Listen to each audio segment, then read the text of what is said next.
ভকত সেৱা হৈ থাকে, হয়নে বাৰু? পুৱা গধূলি অন্ততে দুবাৰ হ'লেও ভকত সেৱা বা তেওঁৰ গুৰুগৃহত কি হয়, তেওঁক স্মৰণ কৰি থকা হয়। সেইখন গৃহক তীৰ্থ বুলি কৈছে, সেইখন গৃহক বৈকুণ্ঠ বুলি কৈছে। তাৰ উপৰি যিখন ঘৰত হৰি কথা শ্ৰৱণ কীৰ্তন কৰা নহয়, ঈশ্বৰৰ গুণ নাম প্ৰকাশ নহয়, সেই গৃহখন গৃহ নহয়, সাপৰ গাঁত বুলি কৈছে।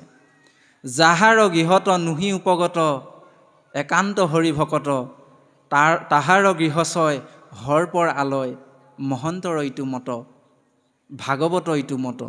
চাওকচোন বাৰু কিমান সুন্দৰ সুন্দৰ কথা কৈছে। সেইকাৰণে এই গৃহখন আমি বৈকুণ্ঠলৈ পৰিৱৰ্তন কৰিবলৈ হ'লে আমাক হৰিনামৰ দ্বাৰা, দিহানামৰ দ্বাৰাও বৰ সুন্দৰ সুন্দৰ দৰ্শন দি আছে বাবাই সমস্ত। আমি দিহানামবিলাক গাওঁ হয়, শুনো হয়, কিন্তু তাৰ দৰ্শনবিলাক আমি ল'ব নিবিচাৰোঁ। এইটোৱে আমাৰ ভুল আচলতে। এহে নাম ল'বা দুবেলি, পুৱা আৰু গধূলি, শুদ্ধ চিতে নাম ল'লে মন হ'ব মুকলি। হয়নে বাৰু? বিষয়ী মানুহৰ সময় নাই হৰি নাম ল'বলৈ, কিন্তু একেবাৰে সহজ সৰল চমুকৈ কৈছে বোলে ৰাতিপুৱা গধূলি হ'লেও দুবাৰ হ'লেও ল'বাই হে নৰসকল। সেইকাৰণে গুৰুজনাই আমাক সকলোৰে গৃহে গৃহে অকণমান হ'লেও গুৰুগৃহ এভাগ বনাবৰ কাৰণে দৰ্শন দিছে।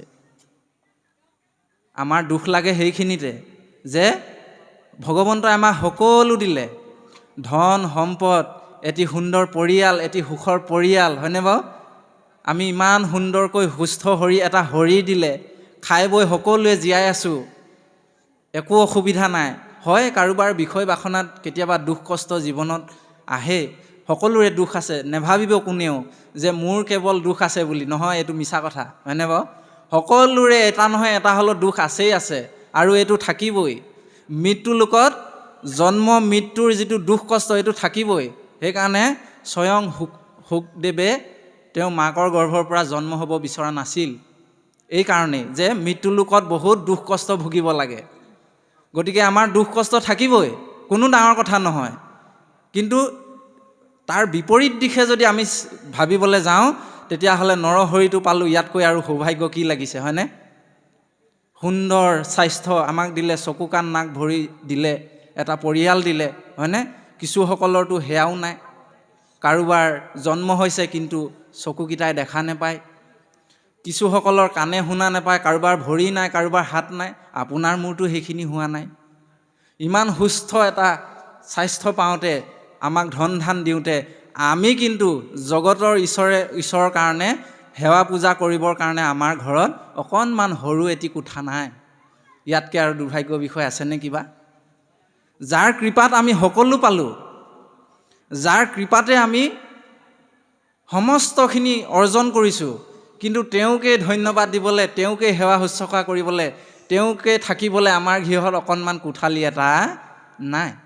গতিকে সেইকাৰণে আমি প্ৰতিটো অনুষ্ঠানলৈ গ'লে আমি সন্ত মহন্ত ভকতসকলৰ চৰণত, আই মাতৃসকলৰ চৰণত আমি সেৱা জনাওঁ যে আপোনাৰভাৱে জীৱনত সকলোখিনি পাব, কিন্তু এই যিটো হৰি ভগৱন্তৰ যি নাম, এই বস্তু কিন্তু নেপাব দেই।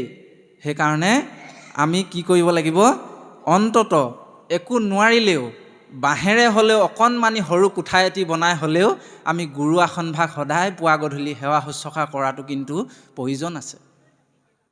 তেতিয়াহে কিন্তু আমাৰ মানে কি হ'ব, ভজনীয়া ঘোষাবিলাক, হৰণীয়া ঘোষাবিলাক মনত থাকিব আৰু গুৰু সেৱা হৈ থাকিব। গতিকে এই সমস্তখিনি কথা এনেধৰণে কৈছে। সেইকাৰণে শেষত পুনৰ গৈ ক'লেগৈ যে কৃষ্ণ কথা নাম ধৰ্মৰ বিনে বেলেগ কিন্তু ইয়াত কোনো শ্ৰেষ্ঠ নাই বা বেলেগ ধৰ্ম নাই বুলি কোৱা হৈছে। গতিকে আমি পুনৰবাৰ আপোনাৰভাৱৰ চৰণত সেৱা জনাই আমি তাঁতী বাপৰ চৰণতো সেৱা জনাইছোঁ। তেৰা ইমান দূৰৰ পৰা আহিছে আৰু তেৰা আমাৰ পৰম সুহিত। গতিকে তেৰাৰ শ্ৰীমুখ পদ্মহন্তে আমি ভাগৱত কথা শ্ৰৱণ কৰিম বুলি আহিছোঁ দেই। গতিকে আমাৰ নেহা এগৰাকীও মোবাইলত চাই থাকোঁ, কিন্তু লগ পোৱা নাই, আজি লগ পাইছোঁ। বৰ সুন্দৰ কণ্ঠ, বৰ সুন্দৰ মাত। তেৰাৰ ভৱিষ্যত উজ্জ্বল আমি কামনা কৰিছোঁ। আৰু যুৱবন্ধুসকলক যাতে যুৱবন্ধুসকলৰ কাৰণে প্ৰেৰণা হয়, তাৰ কাৰণে আমি ভগৱন্তৰ চৰণত প্ৰাৰ্থনা জনাইছোঁ। আৰু পুনৰ আমি অকণমান পাঠলৈ যাবৰ কাৰণে সেৱা জনাইছোঁ আৰু তাতি বাপৰ চৰণত সেৱা জনাইছোঁ। কৃষ্ণ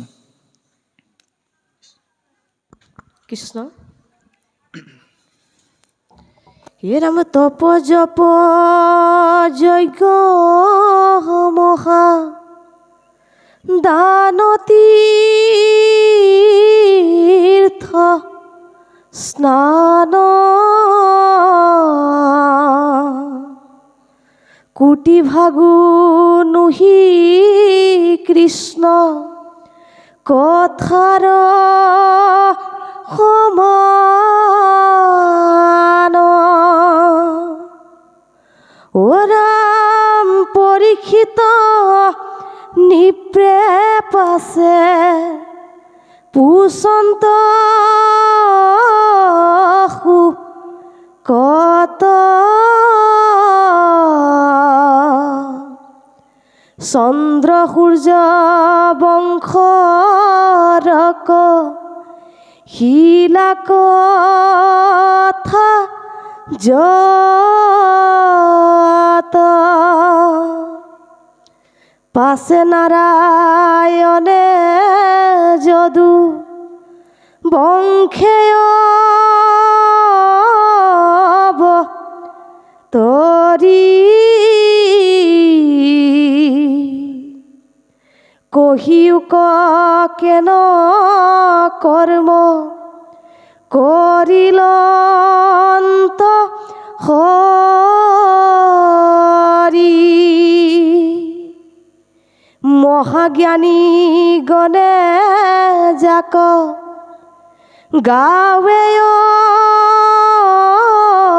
বিশ্ৰাম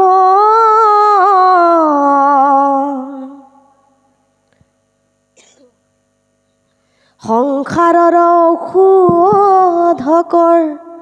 নৰুয় ভি ৰাম